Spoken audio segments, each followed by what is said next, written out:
भगवान की। मोनिका जी मेरठ से। राधे राधे महाराज जी। महाराज जी मेरे पति पुलिस में हैं महाराज जी, उन्होंने आपसे दीक्षा ली है और मैं बहुत सौभाग्यशाली मानती हूँ अपने आप को महाराज जी। पर इनका कह रहे कि वो अभी अपना कार्य जो भी हैं वो खुद करना ज़्यादा पसंद करने लग गए हैं, जैसे अपने कपड़े धोना, बर्तन साफ करना, खाना भी कह रहे मैं सीखने लग गए हैं कि मैं खुद भी श्री जी के लिए बनाऊंगा। बट कह रहे मैं पत्नी का जो कर्तव्य है उससे वंचित सी हो रही हूँ। तो हाँ नहीं ठीक है, वो जैसे कई बार सत्संग में कहा है, जब तक अपना शरीर काम करे तो अपने शरीर की दिनचर्या दूसरों से नहीं करानी चाहिए। ये सत्संग में कहा, साधक को चाहिए कि अपने शरीर की जो परिचर्या दिनचर्या है वो स्वयं करनी चाहिए, जैसा वो आपके पति करना सीख रहे हैं। बहुत अच्छी बात है, आपको जो सेवा मिले कीजिए, उनको बाधा मत पहुंचाइए। वो साधना में अगर तत्पर हो रहे हैं तो बहुत अच्छा है। देखो बहुत अच्छा है, आपका जो पातिव्रत धर्म है आप उनके अनन्य रहिए और उनके सुख में निमग्न रहिए।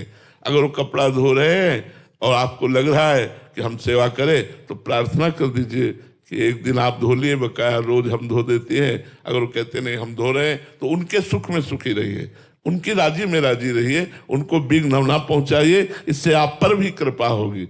बहुत अच्छे हैं आपके पति जो स्वयं में ऐसी संतों की वाणी को धारण करते हैं, क्योंकि जैसे आज्ञा हुई है कि साधक जन जब तक शरीर स्वस्थ है तब तक अपनी सेवा किसी से ना कराए।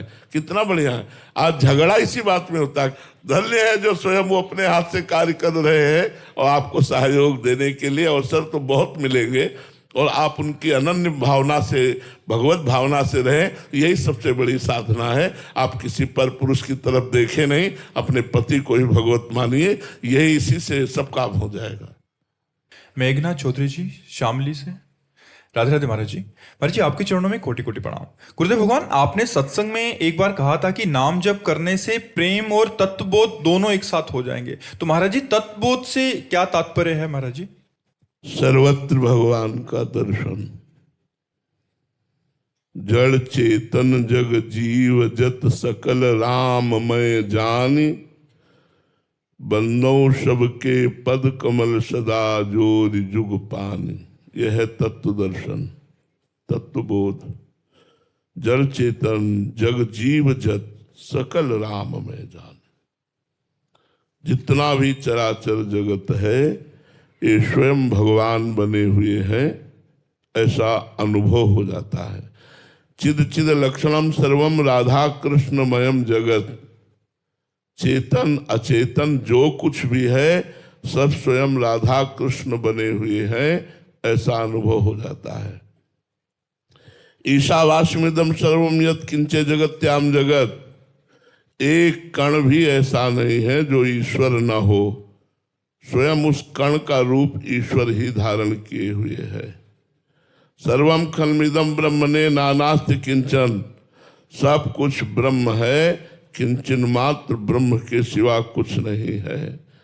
ये क्रूरापि पापिनो न च सताम संभाष्य दृश्याचे, सर्वान् वस्तुतया निरीक्ष परम स्वाराध्य बुद्धिर्मम। जो क्रूर है, पापी है, दुष्ट है, वो सब में साक्षात राधा वल्लभ लाल विराजमान है, ऐसी मेरी दृढ़मति है।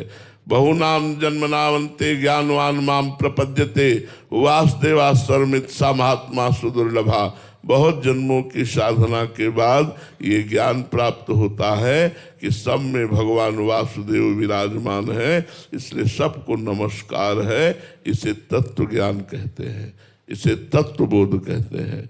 और भगवान के सिवा सब कुछ विस्मृत हो जाना, भगवान में अत्यंत आसक्ति युक्त हो करके निरंतर उनके प्रेम में रुदन करना, उनका चिंतन करना, उनकी लीलाओं का गान करना, उन्हीं के भक्तों का संग करना, भक्तों से भक्ति भरी बातें करके उसी रस में डूब जाना, ये प्रेम है। सर्वेश्वर दास जी प्रयागराज से। राधे राधे महाराज जी। महाराज जी आपके चरणों में कोटि कोटि प्रणाम। महाराज जी मन एकदम इतना कभी कभी रोता है भगवान के लिए, फिर कुछ क्षणों बाद इतनी गंदी वृत्ति आ जाती है महाराज जी कि मैं बहुत नीच हूँ। महाराज जी ऐसा प्रेम कब अटल होगा कि ये सब वृत्तियां ही हट जाएं? हाँ, अभी मन का कुछ हिस्सा पवित्र हुआ है, तो सतोगुण आने पर वो सात्विक भाव में भगवान के लिए रुदन करता है। बकायदा रजोगुण और तमोगुण के प्रभाव से प्रभावित होकर मन फिर वही काम वासना, नाना प्रकार का संसार चिंतन, प्रमाद स्थिति। तो हमको चाहिए कि निरंतर भजन का अभ्यास करें। अव्यावृत भजनात् यद लब्ध्वा पुमान सिद्धो भवति, अमृतो भवति, तृप्तो भवति। जिसको प्राप्त करके मनुष्य सिद्ध हो जाता है, अमृत पद को प्राप्त हो जाता है, निर्द्वंद हो जाता है, वह है भगवान का प्रेम, वह है भगवान की प्रेम लक्षणा भक्ति। और प्रेम और प्रेम लक्षणा भक्ति की प्राप्ति का सहज उपाय है भक्तों का संग करते हुए निरंतर नाम जप करना। यदि हमें भक्तों के चरित्र सुनने को मिले और भक्त नामावली का हम रोज पाठ करें और नाम जप करें, तो धीरे धीरे हमारे मन की मलिनता दूर हो जाएगी, साथ में कुसंग ना होने पावे। यदि कुसंग होगा तो फिर ये सब करते हुए भी मन मलिनता की ओर जाएगा। और बहुत जन्मों का मलिन मन यदि थोड़ी देर भी भगवान में लगने लगा है तो हम काफी विजय प्राप्त कर चुके हैं। हमें उत्साह संपन्न रहना चाहिए कि बहुत जन्मों का ये बिगड़ा हुआ पवित्र मन यदि 1 मिनट भी भगवान में लगने लगा तो अब हम इस पर विजय प्राप्त कर लेंगे। और धीरे धीरे समय बढ़ाता जाए, खूब नाम जप करे, उसी के प्रभाव से मन निर्मल होगा।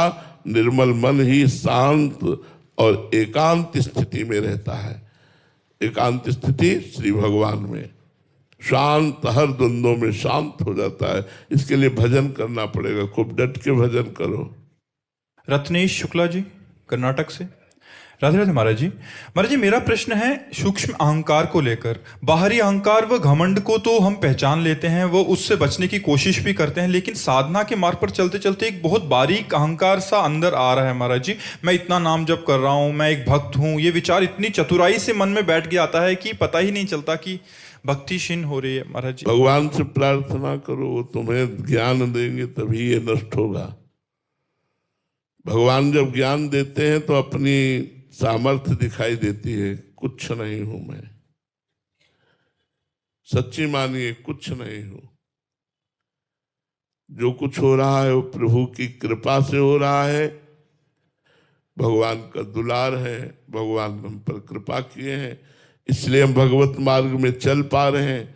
नहीं तो हमारी सामर्थ्य कहाँ कि इस प्रचंड दैवी माया को हम पार करके निरंतर भजन कर पावे।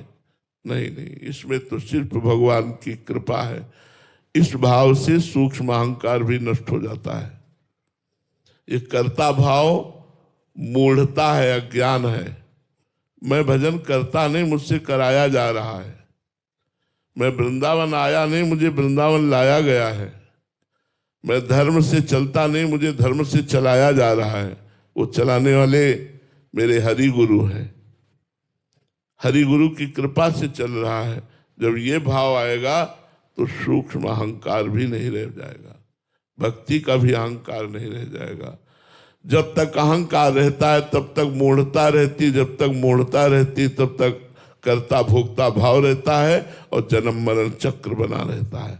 अवश्य में भोक्तव्यम कृतम कर्म शुभाशुभम। शुभ और अशुभ कर्म का कर्ता और भोक्ता भाव होने के कारण बार बार जन्म मरण होता रहता है।